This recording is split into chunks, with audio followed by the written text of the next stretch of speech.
Hello, and thanks for joining us from our studios in Israel. I'm Aaron Porras here with ILTV's Morning Briefing. Hundreds gathered in Tel Aviv's Rabin Square Saturday night to protest against Prime Minister Benjamin Netanyahu, asking him to resign over allegations of corruption.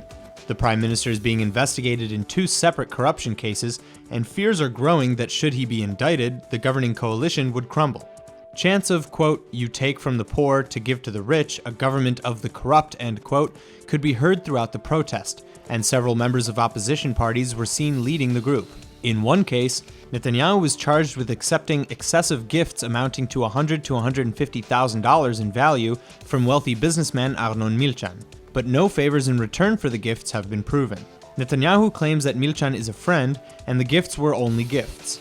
The second case alleges that the Israeli premier offered to hurt the Israel Hayom daily newspaper with targeted legislation in return for more favorable press in Arnon Moses' rival paper Yediot Ahronot.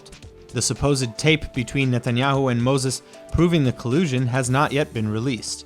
The tape was allegedly recorded by the Prime Minister himself, however, and according to Netanyahu was meant to be proof of innocence in just such a situation. Netanyahu has repeatedly denied he's broken any laws. Speaking to coalition ministers, the Prime Minister said, quote, "Naturally, I cannot go into the details, but what I can tell you is that there is a campaign of tendentious leaks designed to mislead the public and distort the true picture as if crimes were committed that never were, and all this will be clarified later. There will be nothing because there is nothing," end quote.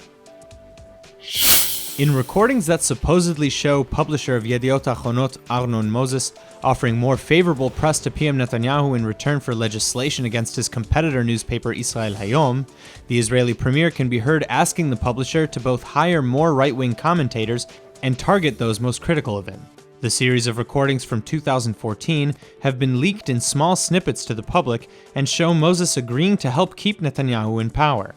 Netanyahu was questioned under caution multiple times and supposedly claimed that the recordings themselves were to protect himself from possible extortion. Furthermore, Moses has claimed that had he implemented such a deal, his staff would have quit en masse.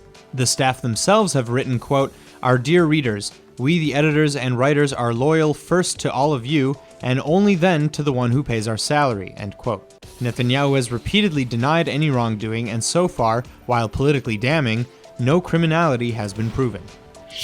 A huge smuggling operation is taking place under the Egyptian Sinai border, conducted by ISIS and Hamas, despite pressure from Egypt. The Times of Israel is reporting that Hamas is refusing to crack down on the smuggling by ISIS through Hamas tunnels run by its members, because the activity has become a source of solid income for Hamas, which recently raised taxes on the goods being brought into the Strip by ISIS smugglers. For example, the import tax on a ton of cement jumped $25 from $35 to $60. Tax increases were also applied on fruits and vegetables, which went from $15 per ton to $35. Hamas then raises the prices when it resells these goods within Gaza. Palestinian Authority President Mahmoud Abbas warned yesterday that moving the U.S. Embassy to Jerusalem would be a huge blow to hopes for Middle East peace. Speaking at the opening of a Palestinian embassy at the Vatican, Abbas said that anything which legitimized the illegal Israeli annexation of Jerusalem would not only bury the hopes for a two-state solution, but would fuel extremism in the region. Abbas told Le Figaro on Friday that the Palestinians might annul their recognition of Israel if the embassy transfer were to take place, but that he hopes it doesn't reach that point. Fatah spokesman Osama Kawasme said on Saturday that if the Trump administration does move the U.S. Embassy from Tel Aviv to Jerusalem, it will, quote, "open the gates of hell in the region and in the whole world," end quote. Trump has vowed several times to move the U.S. Embassy, and U.S. lawmakers have recently passed legislation that would attempt to force Trump to keep to his word. A SpaceX Falcon rocket was launched from California yesterday, returning the company to flight for the first time since a fiery launch pad explosion in September. The 230-foot rocket launched from Vandenberg Air Force Base yesterday morning, delivering 10 satellites into orbit for Iridium Communications Incorporated. SpaceX founder and entrepreneur Elon Musk's ambitious flight plans had been grounded since an explosion occurred during fueling, ahead of a pre-flight test in Florida on September 1st. The explosion destroyed a $62 million SpaceX booster and a $200 million Israeli communications satellite that it was to put into orbit 2 days later.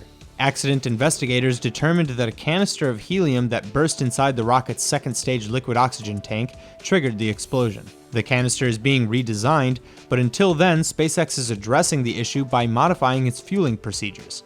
Yesterday's launch was the first in a series that plans to upgrade Iridium's global communications network.